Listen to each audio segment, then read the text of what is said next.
ओम उमा महेश्वराय नमः।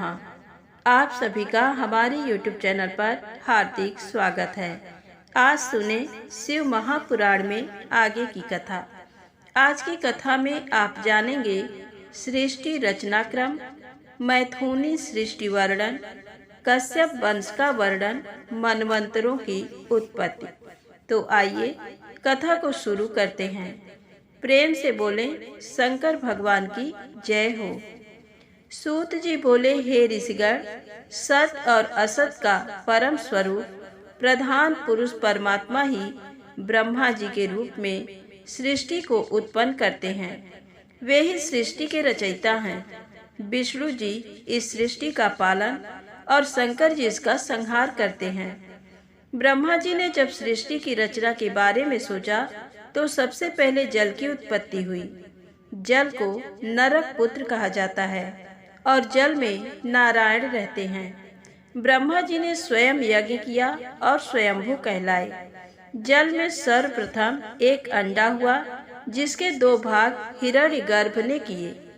अंडे के ये दो भाग आकाश और पृथ्वी हुए। ब्रह्मा जी ने अधोभाग में 14 भुवन, मध्य में आकाश की रचना की। उन्होंने ही जल के ऊपर पृथ्वी की रचना की। आकाश में 10 दिशाओं की रचना हुई। ब्रह्मा जी ने तत्पश्चात मन, वाणी, काम, क्रोध, रूप और रति की भी रचना की। मरीच, अत्रि, अंगिरा, पुलस्त्य, पुलह, ऋतु, वशिष्ठ, महामुनि तेजस्वी ऋषियों के रूप में विश्व प्रसिद्ध हुए। ये सब ऋषि ही सप्तऋषि के नाम से जाने जाते हैं और इनका वर्णन सभी पुराणों में किया गया है। पुराणों और सप्तऋषि रचना के पश्चात यज्ञ सिद्धि के लिए ऋग, यजु, साम और अथर्व वेदों का निर्माण ब्रह्मा जी ने किया। तत्पश्चात उन्होंने देव पूजन किया। वक्ष स्थल से पितर, जंघाओं से मानव एवं जंघा के नीचे के भाग से दैत्य बनाए गए। इस प्रकार ब्रह्मा जी ने सारी सृष्टि की रचना पूरी की, परंतु उनकी बनाई गई इस सृष्टि में विकास न होता देखकर ब्रह्मा जी ने प्रकृति और पुरुष को बनाया, जिन्होंने सृष्टि का निर्माण किया। भगवान नर और नारायण द्वारा बनाई गई सृष्टि प्रजा अमैथुन सृष्टि से उत्पन्न हुई। सूत जी बोले, हे ऋषिगण, इस प्रकार ब्रह्मा जी द्वारा निर्मित सृष्टि का निरंतर प्रसार होने लगा। प्रजापति ने अयोनिजा शतरूपा से विवाह किया। शतरूपा ने 100 वर्षों तक तपस्या करके उन्हें पति रूप में प्राप्त किया। इन्हीं के मनु नामक पुत्र हुए। मनु से 71 मनुओं की रचना मनवंतर संज्ञा कहलाती है। फिर बीरका हुई। इससे उत्तानपाद की उत्पत्ति हुई। राजा उत्तानपाद का विवाह सुनीति से हुआ। इन्हीं के परम तेजस्वी पुत्र के रूप में ध्रुव पैदा हुआ। ध्रुव ब्रह्मा जी की 3000 वर्षों तक कठोर तपस्या करके सप्त ऋषियों से भी ऊपर स्थान प्राप्त किया था। पुष्टि और धान्य नामक ध्रुव के 2 पुत्र हुए। पुष्टि की पत्नी सुनत्था थी। उनसे रिपुजय, विप्र, नकल, वृष, तेजा नामक 5 पुत्र पुष्टि को प्राप्त हुए। रिपु से चाक्षुष, पुष्करीर्ण, पत्नी से चाक्षुष को वरुण नामक पुत्र प्राप्त हुए। सुनीता से अंग को बेन नामक पुत्र की प्राप्ति हुई। बेन के शरीर से ऋषिगण ने मंथन किया। उनके दक्षिण हाथ से राजा पृथु पैदा हुए, जो भगवान विष्णु के अवतार थे। पृथु ने पृथ्वी का दोहन किया ताकि प्रजा का हित हो सके। इनके विजिताश्व और हर्यश्व नामक 2 पुत्र हुए। शिखंडिनी ने वीरवर्णिनी से विवाह किया। इनसे प्रजापति की प्राप्ति हुई, जो कि सोम के अंश थे। तत्पश्चात दक्ष ने 2 पैर वाले और 4 पैर वाले जीवों को उत्पन्न किया। हर्यश्व नामक 10,000 पुत्र उत्पन्न किए, जो महर्षि नारद के वचनों और उपदेशों को सुनकर बैरागी हो गए। फिर ब्रह्मा जी ने सवलाश्व नामक 10,000 पुत्र उत्पन्न किए, जिन्हें नारद जी ने बैरागी बना दिया। ये सब जानकर दक्ष बहुत क्रोधित हुए। क्रोधित दक्ष ने देवर्षि नारद को शाप दिया, नारद, तुमने मेरे पुत्रों को गलत मार्ग पर डाल दिया है, उन्हें मुझसे दूर कर दिया है, इसलिए तुम भी कहीं चैन से नहीं बैठ सकोगे। तुम्हारा कोई निश्चित ठिकाना नहीं होगा, तुम जगह जगह घूमते रहोगे।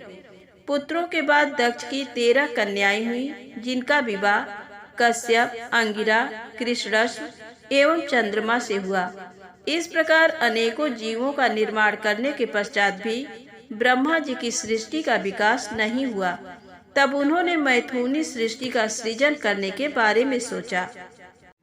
शौनक जी बोले, हे सूत जी, कृपा करके मुझे देव, दानव, गंधर्व, राक्षस और सर्पों आदि के बारे में बताइए। ये सुनकर सूत जी बोले, जब ब्रह्मा जी द्वारा निर्मित सृष्टि का प्रजापति द्वारा विकास नहीं हुआ, तब बीरसा ने अपनी कन्या का विवाह धर्म से कर दिया और मैथुनी सृष्टि का आरंभ हुआ। प्रजापति दक्ष के 5000 पुत्र नारद जी के उपदेश का अनुसरण करते हुए ज्ञान की तलाश में घर छोड़कर चले गए और फिर कभी नहीं लौटे। इसी कारण दुखी दक्ष ने देवर्षि नारद को शाप दिया था। तत्पश्चात प्रजापति दक्ष ने 58 कन्याएं उत्पन्न की और उनका विवाह कश्यप, चंद्रमा, अरिष्टनेम, कृशास्व, अंगिरा से कर दिया, जिससे इन्हें विश्व से विश्व देवता, संध्या से साध्य, मरुवती से मरुत्वान, वसु से 8 वसु, भानु से 12 भानु, मुहूर्तज, लंबा से घोष, यान से नाग, बीथी एवं अरुंधति से पृथ्वी उत्पन्न हुए। संकल्पा से संकल्प, वसु से अय, ध्रुव, सोम, धर, अनिल, अनल, प्रत्युषा, प्रभास, ये 8 पुत्र पैदा हुए। 8वें वसु प्रभा से विश्वकर्मा प्रजापति की उत्पत्ति हुई। वे शिल्प कला में निपुण थे।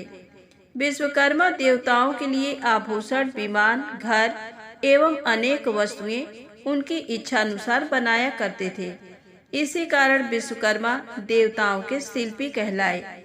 रैवत, अज, भीम, भव, उग्र, वाम, वृष, कपि, अजैकपाद, अहिर्बुग्न, बहुरूप एवं महान, ये 11 रुद्र प्रधान हैं। वैसे तो स्वरूपा के अनेकों पुत्र हुए और उनसे पैदा हुए रुद्रों की संख्या करोड़ों में है, परंतु इन्हीं 11 रुद्रों को ही मुख्य माना जाता है। 11 रुद्र संसार के स्वामी भी कहे जाते हैं। सूत जी बोले, अदिति, दिति, सुरसा, अरिष्टा, इला, दनु, सुरभ, विनीता, तापरा, क्रोध, वसी, कद्रु आदि कश्यप ऋषि की पत्नियां थीं। मनवंतर में तुषिता नामक 12 देवता अदिति से उत्पन्न हुए। इनकी उत्पत्ति लोक हित के लिए ही हुई थी। दक्ष कन्या से ही विष्णु जी व इंद्र देव की भी उत्पत्ति हुई। सोम की 27 पत्नियां थीं। उनके अरिष्ट नेमि नामक 16 पुत्र एवं 1 कन्या हुई। कुशासु का देव प्रहरण नामक पुत्र हुआ। स्वधा तथा सती इनकी 2 पत्नियां थीं। स्वधा से पितर व सती से अंगिरा पैदा हुए। कश्यप जी को दीति से हिरण्यकशिप तथा हिरण्याक्ष पुत्र प्राप्त हुए। विप्रचित्ति द्वारा सिंहा कन्या हुई। हिरण्यकशिप को अनुहलाद, ब्रहलाद, सबलाद एवं प्रहलाद नामक 4 पुत्र प्राप्त हुए। प्रहलाद भगवान के परम भक्त थे। हिरण्याक्ष के कुकर, शकुनी, महानाद, विक्रांत एवं काल नामक 5 पुत्र हुए। अयोमुख, संबर, कपाल, वामन, वैश्वानर, पुलोमा, विद्रवण, महाशिर, स्वरभानु, वृषपर्वा, विप्रचित्त की प्रभा कन्याएं हुई। वैश्वानर की पुलोम और पुमोलक कन्याओं का विवाह मरीचि से हुआ, जिनसे उन्हें दानवों की प्राप्ति हुई। राहु, सर्प, सुबल, बल, महाबल, वातपी, नमुच, इलवल, स्वश्रिप, ओजन, नरक, कालनाम, सरमाण, सरकल्प आदि इनके वंशवर्धक हुए। विनीता से गरुड़ एवं अरुण पैदा हुए। सुरसा से अत्यंत तेजस्वी एवं परम ज्ञानी सर्पों की उत्पत्ति हुई। इसी प्रकार क्रोध बसा के बहुत से गढ़ हुए। सूरभ से ससा एवं भैंसा इला से बैल एवं वृक्ष, शशि से यक्ष, राक्षस, अप्सरा व मुनिगण तथा अरिष्टा से मनुष्य एवं सर्प उत्पन्न हुए। इस प्रकार मैंने आपको कश्यप जी के वंश में उत्पन्न पुत्र एवं पौत्रों का वर्णन किया। सूत जी बोले, हे मुनियों, वैवस्वान मनवंतर में हवन करने वाली सृष्टि का वर्णन है। इस सृष्टि में 7 ऋषि हुए जिन्हें ब्रह्मा जी ने अपना पुत्र माना। दिति ने कश्यप ऋषि की बहुत सेवा की, जिससे प्रसन्न होकर उन्होंने दिति को वरदान मांगने के लिए कहा। वरदान में दिति ने इंद्र को मारने वाला पराक्रमी पुत्र मांगा। उनकी इच्छा कश्यप मुनि ने पूरी की। वरदान देकर वे तप करने चले गए। इंद्रदेव को दिति के इस वरदान के बारे में पता चल गया। वे उस अवसर की प्रतीक्षा करने लगे जिसमें वे दिति के व्रत को भंग कर सके। एक दिन इंद्र को अवसर मिल ही गया। दिति बिना हाथ मुंह धोए जूठे मुंह सो गईं। इंद्र ने उसके गर्भ में प्रवेश कर उसके गर्भ के वज्र द्वारा 7 टुकड़े कर दिए, परंतु टुकड़े होने पर भी वे जीवित रहे और इंद्र से प्रार्थना करते हुए बोले, हम आपके भ्राता हैं, आप हमसे कैसी शत्रुता कर रहे हैं। ये सुनकर इंद्रदेव ने शत्रुता त्याग दी। इस प्रकार वे मरुदगढ़ के रूप में हुए। ब्रह्मा जी ने पृथु को आधा राज्य दिया, सोम को ब्राह्मण, वृक्ष, नक्षत्र, ग्रह एवं भूतों का राजा बनाया, वरुण को जल, विष्णु को आदित्य, पावक, वसुओं के, प्रजापतियों के इंद्र, मरुदगढ़ों के प्रहलाद, दैत्यों के वैवस्वत, यत पितरों के राजा हुए। हिमालय पर्वतों के, समुद्र नदियों के, सिंह पशुओं के, वट वृक्ष, वनस्पति व अन्य वृक्षों के राजा हुए। तब ब्रह्मा जी ने सभी राजाओं का अभिषेक किया। सूत जी बोले, कश्यप मुनि को दक्ष कन्या से विवस्वान सूर्य की प्राप्ति हुई। सूर्य की संज्ञा त्वष्टि, सुरेणुका नामक 3 पत्नियां हुई। संज्ञा और सूर्य की 3 संतानें हुई, श्राद्ध देव, मनु और प्रजापति यम। यम के साथ यमुना कन्या के रूप में पैदा हुई। उस समय संज्ञा सूर्य के तेज को सहन न कर सकी। अपनी माया रूपी छाया प्रकट कर उसे अपनी संतानों का पालन पोषण करने की आज्ञा देकर संज्ञा अपने पिता के घर चली गई। उसके पिता ने उसे इस प्रकार आया देखकर धिक्कारा तो संज्ञा वहां से वापस आ गई। घोड़ी का वेश धारण करके वह कुरु देशों का भ्रमण करने लगी। इधर सूर्य ने संज्ञा की छाया को ही अपनी पत्नी माना। उससे उन्हें सावर्णी मनु नामक पुत्र प्राप्त हुआ। छाया को अपने पुत्र से अधिक प्यार था। वह संज्ञा की संतानों का सही से ध्यान नहीं रखती थी।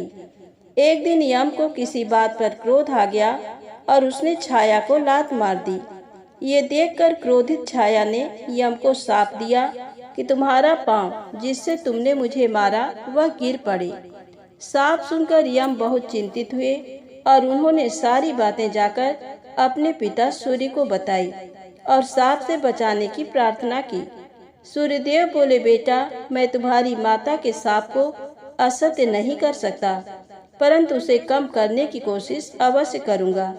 सूर्य ने क्रोधित होकर छाया से पूछा, बताओ तुमने यम को शाप क्यों दिया?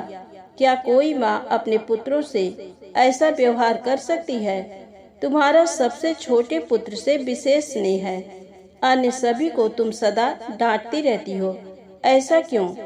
इस प्रकार क्रोधित सूर्य के वचन सुनकर घबराई हुई छाया ने सारी बातें सच सच बता दी। फिर छाया ने सूर्य को शनि चक्र पर चढ़ाकर उनका तेज कम कर दिया। अब सूर्य का रूप सुंदर और शीतल हो गया था। उन्होंने योग दृष्टि से अपनी पत्नी संज्ञा के बारे में जानना चाहा। तब उन्हें ज्ञात हुआ कि संज्ञा घोड़ी के रूप में है। तब सूर्य उसके पास पहुँचे। अपनी पत्नी को वापस पाकर वे बहुत प्रसन्न हुए। संज्ञा भी उन्हें पाकर बहुत खुश हुई। उनके मिलन से वैद्य अश्विनी कुमार की उत्पत्ति हुई। तत्पश्चात खुशी खुशी संज्ञा और सूर्य अपने घर लौट आए।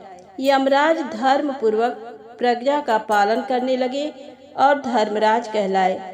सावर्णी मनु तपस्वी होने के कारण प्रजापति कहलाए और सावर्णी मनवंतर में मनु हुए। यमुना सूर्य की सबसे छोटी कन्या यमलोक को पवित्र करके बहती हुई नदी हुई। सूत जी बोले, ऋषिगण, वैवस्वत मनु के 9 पुत्र इक्ष्वाकु, शिविन, भाज, धृष्ट, कार्यात, निस्तंत, कुत्रय, प्रियव्रत और नृग थे। ये सभी महापराक्रमी वीर और क्षत्रिय धर्म का पालन करने वाले थे। जब मनु की कोई संतान नहीं थी तो उन्होंने पुत्र प्राप्ति हेतु यज्ञ किया। तब वरुण के अंश से ईड़ा की उत्पत्ति हुई। वह वरुण के पास गई और उन्हें बताया कि मैं मनु के यज्ञ में आपके अंश से ही पैदा हुई हूँ, बताइए मेरे लिए क्या आज्ञा है। तब वरुण देव ने उसे मनु वंश को बढ़ाने की आज्ञा प्रदान की। जब ईड़ा मनु के घर की ओर जा रही थी तो रास्ते में बुध से उसका मिलन हुआ और उनसे उसे पुरुरवा नामक पुत्र की प्राप्ति हुई, जिस पर उर्वशी नामक अप्सरा मोहित हो गई थी। तत्पश्चात भगवान शिव की कृपा से पुरुषत्व प्राप्त कर सुद्युम्न ने परम धर्मात्मा उत्कल, गय एवं बिनतासु नामक पुत्रों को पैदा किया। उत्कल ब्राह्मण होकर वल्कल देश में निवास करने लगे। बिनतासु पश्चिम देश में ब्राह्मण हुआ। आनति पुत्र रैन रैभय नाम से जग प्रसिद्ध हुआ। उसका निवास कुशस्थली में हुआ था। उनके 100 पुत्र एवं कुकुदमी सबसे श्रेष्ठ कन्या हुई। इसकी कन्या के रूप में सुंदरी रैवती पैदा हुई। रैवती के बड़े होने पर कुकुदमी को उसके विवाह की चिंता हुई। उन्होंने ब्रह्मा जी से रेवती के वर के बारे में जानना चाहा। तब ब्रह्मा जी बोले, हे कुकुदमी, 28वें द्वापर में भगवान श्री कृष्ण अपने कुटुंबियों सहित द्वारकापुरी में निवास करेंगे। वहां उनके भाई और वसुदेव जी के पुत्र बलदेव से तुम रेवती का विवाह करना। वही रेवती के लिए सर्वथा योग्य वर हैं। ब्रह्मा जी के कथनानुसार कुकुदमी ने रेवती का विवाह बलदेव जी से किया। स्वयं वे सुमेरु पर्वत पर जाकर तपस्या करने लगे। बलदेव के 100 पुत्र हुए। श्री कृष्ण जी को भी अनेकों पुत्रों की प्राप्ति हुई। वे सभी सारे दिशाओं में जाकर अनेक स्थानों पर बस गए। सूत जी बोले, मनु के पुत्र वृषण वशिष्ठ जी के आश्रम में रहने लगे। उन्होंने उन्हें गौरक्षा के काम में लगा दिया। एक रात बाघ ने गौशाला पर आक्रमण कर दिया। गायों की रक्षा के लिए वृषण तलवार लेकर गौशाला में चले गए और अंधेरे के कारण उनके वार से गाय कट गई और बाघ भाग खड़ा हुआ। सुबह जब उसने गाय को मरा देखा तो सारी बातें गुरु जी को बताई। ये सब जानकर वशिष्ठ जी ने उसे शूद्र होने का साथ दे दिया। तब दुख और शोक में डूबे वृषण ने अपने शरीर को जला दिया।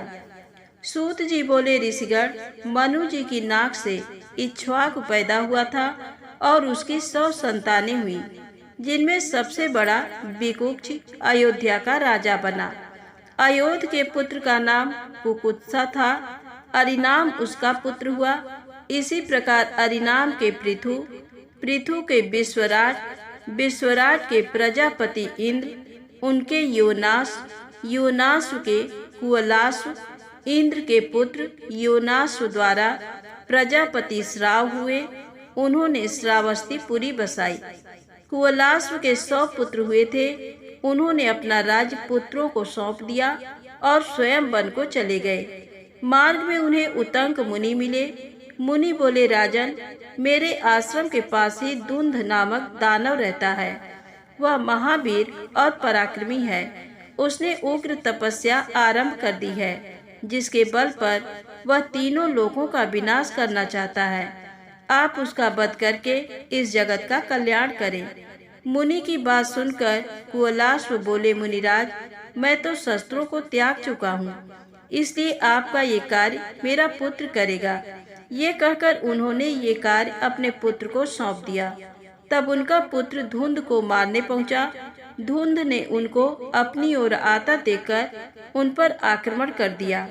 तब कुलाश पुत्र ने बहादुरी से युद्ध कर धुंध का वध कर दिया। उतंक ऋषि ने उसे अपराजित रहने एवं अक्षय धन प्राप्ति का वर प्रदान किया। उनके पुत्रों में दृढ़ाश्व का हस्व, हर्याश्व का निकुंभ एवं ग्रहताश्व, कृशाश्व एवं हेमवती कन्या उत्पन्न हुई। उसके प्रसेनजित नामक पुत्र हुआ। प्रसेनजित ने अपनी पत्नी को शाप दे दिया था, जिसके अनुसार वह बुहदा नाम की नदी बनी। पुरुकुत्स का पुत्र जयारूढ़ी और सत्यव्रत उसका पुत्र हुआ। उसे अधर्मी समझकर उसके पिता ने उसे त्याग दिया। तब वह चांडालों के साथ रहने लगा। इसी अधर्मी के कारण इंद्र ने 12 वर्षों तक वर्षा नहीं की। तत्पश्चात विश्वामित्र ने अपनी पत्नी का त्याग कर दिया और तपस्या करने लगे। उनकी पत्नी ने अपने पुत्र का गला बांधकर उसे 100 गायों के बदले बेच दिया। सत्यव्रत ने ही उसे बचाया। गला बांधने के कारण उसका नाम गालव हुआ। सूत जी बोले, ऋषिगण, सत्यव्रत ने विश्वामित्र की पत्नी और पुत्र का पालन पोषण किया। एक दिन की बात है, राजकुमार ने मांस खाने की जिद की। तब सत्यव्रत ने महर्षि वशिष्ठ की एक गाय को मारा और तीनों ने उसे खा लिया। जब महर्षि वशिष्ठ को पता चला तो वे बहुत क्रोधित हुए। उन्होंने सत्यव्रत को त्रिशंकु होने का शाप दे दिया। इधर जब विश्वामित्र लौटे तो उन्हें पता चला कि उनकी अनुपस्थिति में सत्यव्रत ने ही उनके पुत्र और पत्नी का ध्यान रखा, तो वे बहुत प्रसन्न हुए। महर्षि विश्वामित्र ने सत्यव्रत के पिता का राज्य उसे दिला दिया। यज्ञ द्वारा उसे सीधे स्वर्ग पहुंचा दिया। सत्यव्रत की पत्नी सत्यरथा थी और उनके पुत्र हरिश्चंद्र राजा हुए। उनके पुत्र रोहित, रोहित के पुत्र वृक और वृक के पुत्र बाहु हुए। राजा बाहु ने ऋषि और के आश्रम में ताल जंघाओं से रक्षा पाई थी। इसी जगह जहर सहित पुत्र पैदा हुआ। उसका नाम सगर था। सगर ने भार्गव ऋषि से आग्नेय नामक अस्त्र की शिक्षा ग्रहण की थी। उसने है ताल जंघाओं को मारकर पूरी पृथ्वी पर विजय प्राप्त की। तत्पश्चात शक, वल्टूक, पारत, तगड़, खस, नामो आदि देशों में धर्म स्थापन किया। उन्होंने अश्वमेध यज्ञ किया और संस्कार द्वारा घोड़े को पवित्र कर छोड़ दिया। तब देवराज इंद्र ने घोड़े को पाताल में छिपा दिया। सगर पुत्रों ने घोड़े की तलाश में उस स्थान की खुदाई की। खुदाई करते करते वे कपिल जी के आश्रम में पहुंच गए। उनके शोर से कपिल मुनि ने आंखें खोली। उनकी आंखों के तेज की अग्नि से 60,000 सगर पुत्र भस्म हो गए। इनमें हर्ष, केतु, सुकेतु, धर्मरथ और सूरवीर 5 जन ही उस क्रोधाग्नि से बच पाए। इन्हीं के द्वारा सगर वंश आगे बढ़ा। सौनक जी बोले, हे सूत जी, आपने राजा सगर के 60,000 पुत्रों के बारे में बताया। अब कृपा करके ये बताइए कि उनके 60,000 पुत्र किस प्रकार हुए। सौनक जी के प्रश्न का उत्तर देते हुए सूत जी बोले, हे मुनिवर, सगर की 2 पत्नियां थीं। उनकी पहली पत्नी ने ऋषि और उसे 60,000 पुत्रों का वरदान मांगा था। वरदान को सिद्ध करते हुए उनके 60,000 पुत्र हुए। रानी ने उन पुत्रों को मटकों में रख दिया। कुछ समय के पश्चात वे बलवान होकर बाहर निकल आए। ये 60,000 पुत्र ही कपिल मुनि की क्रोधाग्नि से भस्म हो गए थे। दूसरी रानी ने वरदान में एक वंश वृद्धि करने वाला सुंदर पराक्रमी पुत्र ही मांगा था। इन 60,000 भस्म हुए राजपुत्रों का उद्धार करना अति आवश्यक था। इसी सगर वंश में राजा दिलीप भी हुए। उन्हीं के पुत्र भगीरथ ने अपने पूर्वजों का उद्धार करने के लिए श्री गंगा जी को स्वर्ग से पृथ्वी पर बुलाया। अपने पूर्वजों का उद्धार करके श्री गंगा जी को उन्होंने अपनी पुत्री बनाया। इसलिए वे भागीरथी नाम से जग प्रसिद्ध हुई। सौनक जी बोले, हे सूत जी, सूर्य देवता को श्राद्ध देवता की संज्ञा कब और क्यों दी गई? साथ ही ये बताइए कि श्राद्ध का क्या महात्म है एवं उसका क्या फल होता है। शौनक जी के प्रश्न का उत्तर देते हुए सूत जी बोले, हे मुनिवर, जो पुरुष पिता, पितामह और प्रपितामह का नित्य श्राद्ध करते हैं उन्हें धर्म एवं शुभ सम्मान की प्राप्ति होती है। एक बार युधिष्ठिर ने भीष्म पितामह से पूछा, पितामह, पितरों को श्राद्ध कैसे प्राप्त होते हैं? अपने कर्मों द्वारा कुछ लोग स्वर्ग जाते हैं तो कुछ नरक। मैंने ये भी सुना है कि देवता भी अपने पितरों का श्राद्ध करते हैं। क्या ये सच है? युधिष्ठिर के वचन सुनकर भीष्म पितामह बोले, पुत्र, एक दिन मैंने अपने पिताजी को पिंडदान किया तो वे सामने प्रकट हो गए और कहने लगे कि पिंड को मेरे हाथ पर रख दो, परंतु मैंने उसे कुश पर रख दिया। ये देखकर वे बोले, पुत्र, तुम बहुत धर्मज्ञ हो। तुम पर प्रसन्न होकर मैं तुम्हें इच्छा मृत्यु का वरदान देता हूँ। तुम्हें तुम्हारी इच्छा के विरुद्ध कोई मार नहीं सकेगा। अपने पिता से वरदान पाकर मैं प्रसन्न हुआ और मैंने उनसे एक प्रश्न किया कि मुझे पितृकल्प के विषय में बताइए। ये सुनकर वे बोले, पुत्र, यही प्रश्न मैंने भी ऋषि मार्कंडेय से पूछा था। तब उन्होंने कहा, एक दिन मैंने एक विमान में एक बालक को सोते हुए देखकर उससे पूछा कि आप कौन हैं? तब वह बालक बताने लगा कि मैं ब्रह्मा जी का पुत्र सनत कुमार हूँ। सातों ऋषि मेरे भाई हैं। तुमने मेरे दर्शनों के लिए ही तपस्या की थी, इसलिए मैं यहाँ प्रकट हुआ हूँ। कहो क्या चाहते हो? मार्कंडेय जी बोले, स्वामी, पितरों का स्वर्ग क्या है? कृपा कर उसका वर्णन कीजिए। सनत कुमार जी बोले, मुनिवर, ब्रह्मा जी ने देवताओं की रचना करके उन्हें भजन और तपस्या करने का आदेश दिया। देवता ब्रह्मा जी को भूलकर आत्म मंथन करने लगे। इस कारण रुष्ट होकर ब्रह्मा जी ने उन्हें संज्ञाहीन और मूढ़ होने का शाप दे दिया। शाप सुनकर वे बहुत दुखी हुए और हाथ जोड़कर ब्रह्मा जी से क्षमा याचना करने लगे। ब्रह्मा जी ने उन्हें उनके बड़ों से प्रार्थना करने के लिए कहा। वे उनके पास आकर ज्ञान के बारे में पूछने लगे। वे बोले, हे पुत्रगण, तुम चेतना पाकर अपनी भूल का प्रायश्चित करो। उनकी बात सुनकर देवता पुनः ब्रह्मा जी की शरण में गए और पूछने लगे कि आप हमें बताइए कि उन्होंने हमें पुत्रक क्यों कहा। तब ब्रह्मा जी बोले, हे देवताओं, तुम्हें पुत्रक कहने वाले देव तुम्हारे पितर होंगे। तभी से वे देवपुत्र पितरों के नाम से जग प्रसिद्ध हुए। तो प्रेम से बोले, शंकर भगवान की जय हो। आज की कथा यहीं समाप्त होती है। यदि आपको शिव कथा अच्छी लगी हो तो प्लीज लाइक अवश्य करें, चैनल को सब्सक्राइब करें, शेयर करें। जय माता दी, जय भोलेनाथ।